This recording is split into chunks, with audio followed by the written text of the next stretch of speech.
ಎಲ್ಲರಿಗೂ ನಮಸ್ಕಾರ. ನಾನಿವತ್ತೊಂದು ಸಾಂಪ್ರದಾಯಿಕವಾದ ಸಿಹಿ ಅಡುಗೆಯನ್ನು ಮಾಡ್ತಾ ಇದ್ದೀನಿ. ಒತ್ತು ಶಾವಿಗೆ ಮತ್ತು ಕಾಯಿ ಹಾಲು. ಒತ್ತು ಶಾವಿಗೆ ಅಂದ ತಕ್ಷಣ ಅಕ್ಕಿಯ ಒತ್ತು ಶಾವಿಗೆ ಅಲ್ಲ, ರಾಗಿಯ ಒತ್ತು ಶಾವಿಗೆ. ಆರೋಗ್ಯಕ್ಕೂ ಕೂಡ ತುಂಬ ಒಳ್ಳೆಯದು. ರೆಸಿಪಿಯನ್ನು ಶುರು ಮಾಡೋದಕ್ಕಿಂತ ಮೊದಲು ಯಾರೆಲ್ಲ ಇನ್ನೂ ಸಬ್ಸ್ಕ್ರೈಬ್ ಆಗಿಲ್ಲ ಅಂದರೆ ದಯವಿಟ್ಟು ಸಬ್ಸ್ಕ್ರೈಬ್ ಮಾಡ್ಕೊಂಡು ನೋಡಿ, ಪಕ್ಕದಲ್ಲಿರುವ ಬೆಲ್ ಐಕನನ್ನು ಪ್ರೆಸ್ ಮಾಡಿ. ನಾನು ಮಾಡೋ ಪ್ರತಿಯೊಂದು ವಿಡಿಯೋ ನೋಟಿಫಿಕೇಷನ್ನು ನಿಮಗೆ ಬರುತ್ತೆ. ಮೊದಲಿಗೆ ನಾನಿಲ್ಲಿ ಸ್ಟವನ್ನು ಆನ್ ಮಾಡಿಕೊಂಡು ಪಾತ್ರೆಗೆ 2 ಗ್ಲಾಸ್ ನೀರನ್ನು ಹಾಕ್ಕೊಳ್ತಾ ಇದ್ದೀನಿ. ಹಾಗೆ ಒಂದು 2 ಚಿಟಿಕೆಯಷ್ಟು ಉಪ್ಪನ್ನು ಹಾಕ್ಕೊಳ್ತಾ ಇದ್ದೀನಿ. ನಂತರ ಒಂದು ಅರ್ಧ ಟೀ ಸ್ಪೂನಷ್ಟು ತುಪ್ಪವನ್ನು ಹಾಕ್ಕೊಳ್ತಾ ಇದ್ದೀನಿ. ತುಪ್ಪ ಹಾಕ್ಕೊಳ್ಳೋದ್ರಿಂದ ಒಂದು ಒಳ್ಳೆಯ ಪರಿಮಳ ಬರುತ್ತೆ, ಹಾಗೆ ರುಚಿ ಕೂಡ ತುಂಬ ಚೆನ್ನಾಗಾಗುತ್ತೆ. ಇದು ನೀರು ಕುದಿಬೇಕಾಗತ್ತೆ. ಕುದ್ದ ನಂತರ ಫ್ಲೇಮ್ನ ಲೋ ಮಾಡಿಕೊಂಡು 1.5 ಕಪ್ಪಷ್ಟು ರಾಗಿ ಹಿಟ್ಟನ್ನು ಹಾಕ್ಕೊಳ್ತಾ ಇದ್ದೀನಿ. 1/4 ಗಂಟೆ ಇದು ಚೆನ್ನಾಗಿ ಬೇಯಬೇಕಾಗತ್ತೆ.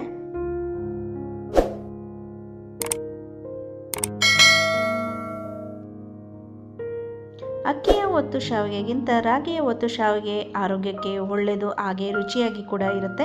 ರಾಗಿಯಲ್ಲಿ ಹಲವಾರು ಪೋಷಕಾಂಶಗಳ ಗುಣಗಳನ್ನು ಹೊಂದಿದೆ. ರಾಗಿಯಿಂದ ನಾನು ರೆಸಿಪಿಗಳನ್ನು ಮಾಡಿದ್ದೀನಿ, ಡಿಸ್ಕ್ರಿಪ್ಷನಲ್ಲಿ ಲಿಂಕನ್ನು ಹಾಕಿರ್ತೀನಿ, ದಯವಿಟ್ಟು ಹೋಗಿ ನೋಡಿ. ಈಗ 1/4 ಗಂಟೆ ಆಗಿದೆ. 1/4 ಗಂಟೆ ನಂತರ ಚೆನ್ನಾಗಿ ತಿರುಗಿಸ್ಕೊಳ್ತಾ ಇದ್ದೀನಿ ಗಂಟಿಲ್ಲದ ಹಾಗೆ. ನಾವು ಎಷ್ಟು ಚೆನ್ನಾಗಿ ಮುದ್ದೆಯನ್ನು ಬೇಯಿಸ್ಕೊಳ್ತೀವೋ ಅಷ್ಟು ಗಂಟುಗಳು ಕಮ್ಮಿ ಆಗುತ್ತೆ. ಮುದ್ದೆ ಚೆನ್ನಾಗಿ ಬೆಂದಷ್ಟು ಗಂಟುಗಳು ಇರಲ್ಲ. ರಾಗಿಯ ಒತ್ತು ಶಾವಿಗೆಗೆ ಮುದ್ದೆ ಈ ಹದದಲ್ಲಿ ಇರಬೇಕು. ತುಂಬ ತೆಳ್ಳಗೂ ಇರಬಾರ್ದು, ತುಂಬ ಗಟ್ಟಿಗೂ ಇರಬಾರ್ದು.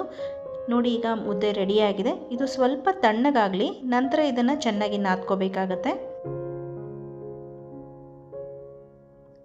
ಶಾವಿಗೆಯನ್ನು ಬೇಯಿಸ್ಕೊಳ್ಳೋದಕ್ಕೆ ಇಡ್ಲಿ ಕುಕ್ಕರಿಗೆ ಸ್ವಲ್ಪ ನೀರನ್ನು ಹಾಕಿದ್ದೀನಿ. ಈ ಇಡ್ಲಿ ಕುಕ್ಕರನ್ನು ನಾನು ಇಂಡಸ್ ವ್ಯಾಲಿಯವರ ಕಡೆಯಿಂದ ತರಿಸ್ಕೊಂಡಿದ್ದು. ಈ ಪ್ರಾಡಕ್ಟಿನ ಲಿಂಕನ್ನು ನಾನು ಡಿಸ್ಕ್ರಿಪ್ಷನಲ್ಲೇ ಹಾಕಿರ್ತೀನಿ, ಬೇಕಾದರೆ ಹೋಗಿ ಪರ್ಚೇಸ್ ಮಾಡಿ. ನನ್ನ ಕೂಪನ್ ಕೋಡನ್ನು ಉಪಯೋಗಿಸೋದ್ರಿಂದ ನಿಮಗೆ 12% ಡಿಸ್ಕೌಂಟ್ ಕೂಡ ಸಿಗುತ್ತೆ. ನೋಡಿ, ಮುದ್ದೆಯನ್ನು ಈ ಥರ ನಾದ್ಕೊಂಡು ನಾನು ರೆಡಿ ಮಾಡಿ ಇಟ್ಕೊಂಡಿದ್ದೀನಿ.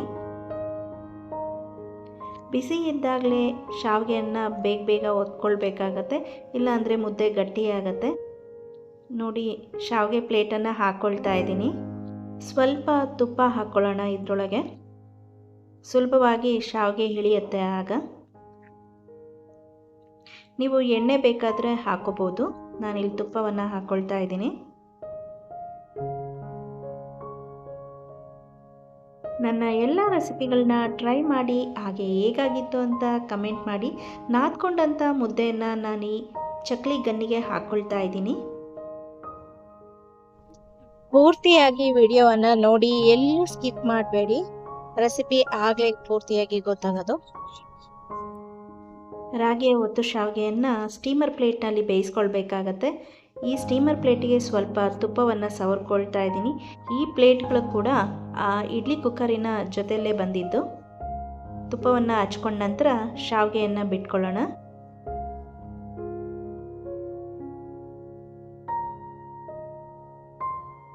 ನಿಮಗೆ ಯಾವ ಸೈಜಿಗೆ ಬೇಕಾದರೂ ಶಾವಿಗೆಯನ್ನು ಒತ್ಕೋಬೋದು. ನಾನು 2 ಪ್ಲೇಟಲ್ಲಿ ಸ್ವಲ್ಪ ದೊಡ್ಡ ಸೈಜಲ್ಲೇ ಹಾಕ್ಕೊಳ್ತಾ ಇದ್ದೀನಿ ಶಾವಿಗೆಯನ್ನು.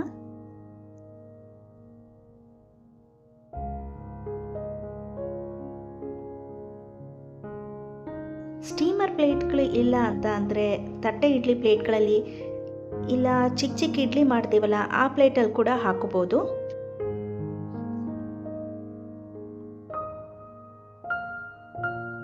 ಅಕ್ಕಿಯ ಹಿಟ್ಟಿನಿಂದ ಒತ್ತು ಶಾವಿಗೆಯನ್ನು ಕೂಡ ಮಾಡಿದ್ದೀನಿ.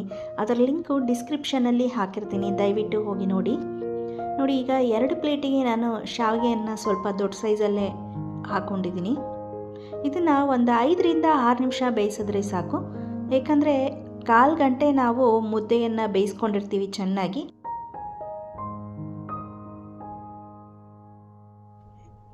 ಐದರಿಂದ 6 ನಿಮಿಷ ಆಗಿದೆ. ಶಾವಿಗೆ ಚೆನ್ನಾಗಿ ಬೆಂದಿದೆ. ಈಗ ಪ್ಲೇಟಿಂದ ತೆಗೆದುಬಿಟ್ಟು ಸರ್ವಿಂಗ್ ಪ್ಲೇಟಿಗೆ ಸರ್ವ್ ಮಾಡೋಣ. ಇದ್ರ ಜೊತೆಗೆ ಒಂದು ಒಳ್ಳೆಯ ಕಾಯಿ ಹಾಲು ಹಾಗೆ ಎಳ್ಳಿನ ಪುಡಿಯನ್ನ ಮಾಡ್ಕೊಳ್ಳೋಣ. ನೋಡಿ, ಇದು ಸೆಕೆಂಡ್ ಟ್ರಿಪ್ ಮಾಡ್ಕೊಂಡಿರೋ ಶಾವಿಗೆ.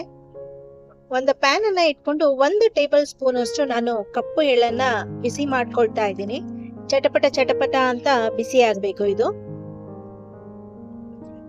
ನಂತರ ಇದು ತಣ್ಣಗಾದ್ಮೇಲೆ ಪುಡಿಯನ್ನ ಮಾಡ್ಕೊಂಡ್ರೆ ಆಯ್ತು. ಇದಕ್ಕೆ ಬೇರೆ ಬೆಲ್ಲ ಏನು ಮಿಕ್ಸ್ ಮಾಡೋ ಹಾಗಿಲ್ಲ. ತುಂಬಾ ರುಚಿಯಾಗಿರುತ್ತೆ. ಶಾವಿಗೆ ಮೇಲೆ ಹಾಕೊಂಡು ಕಾಯಿ ಹಾಲು ಹಾಕೊಂಡು ತಿಂದ್ರೆ. ಇದು ತಣ್ಣಗಾದ್ಮೇಲೆ ಪುಡಿ ಮಾಡ್ಕೊಳ್ಳೋಣ. ಕಾಯಿ ಹಾಲಿಗೆ ನಾನಿಲ್ಲಿ ಒಂದು ಅರ್ಧ ಕಪ್ ಬೆಲ್ಲವನ್ನ ತಗೊಂಡಿದ್ದೀನಿ.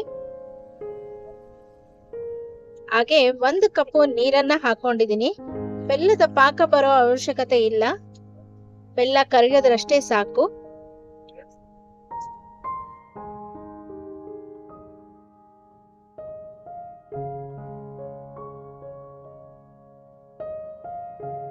ನೋಡಿ ಬೆಲ್ಲ ಕರಗಿದೆ.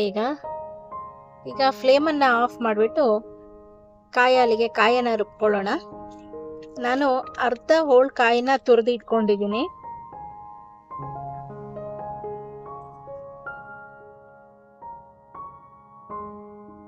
ಕಾಯನ್ನ ತುರಿದುಕೊಂಡು ರುಬ್ಕೊಂಡ್ರೆ ತುಂಬಾ ಒಳ್ಳೇದು. ಕಟ್ ಮಾಡಿ ಹಾಕೊಂಡ್ರೆ ಅಲ್ಲಲ್ಲಿ ಕಾಯಿಗಳು ಸಿಗತ್ತೆ. ಹಾಗೆ ನಾನಿಲ್ಲಿ 1 ಚಮಚದಷ್ಟು ಗಸಗಸೆ ತಗೊಂಡಿದ್ದೀನಿ. 1-2 ಏಲಕ್ಕಿಯನ್ನ ಹಾಕೊಳ್ತಾ ಇದ್ದೀನಿ. ಇದನ್ನ ರುಬ್ಕೊಂಡ್ ಬರೋಣ ಗಟ್ಟಿಗೆ. ನೀರ್ ಹೆಚ್ಚು ಹಾಕಬಾರ್ದು. ನೋಡಿ ನೈಸಿಗೆ ಇಷ್ಟು ರುಬ್ಕೊಂಡ್ ಬಂದಿದ್ದೀನಿ. ಈಗ ನಾವು ಬೆಲ್ಲವನ್ನ ಕರಗಿಸಿಟ್ಕೊಂಡಿದ್ವಲ್ಲ ಅದಕ್ಕೆ ಹಾಕೊಳ್ಳೋಣ. ನಿಮಗೆ ಬೆಲ್ಲದಲ್ಲಿ ಕಲ್ಲೇನಾರು ಇದೆ ಅಂತ ಅನ್ಸಿದ್ರೆ ಒಂದು ಸರಿ ಶೋಧಿಸ್ಕೊಳ್ಳೋದು ಒಳ್ಳೇದು.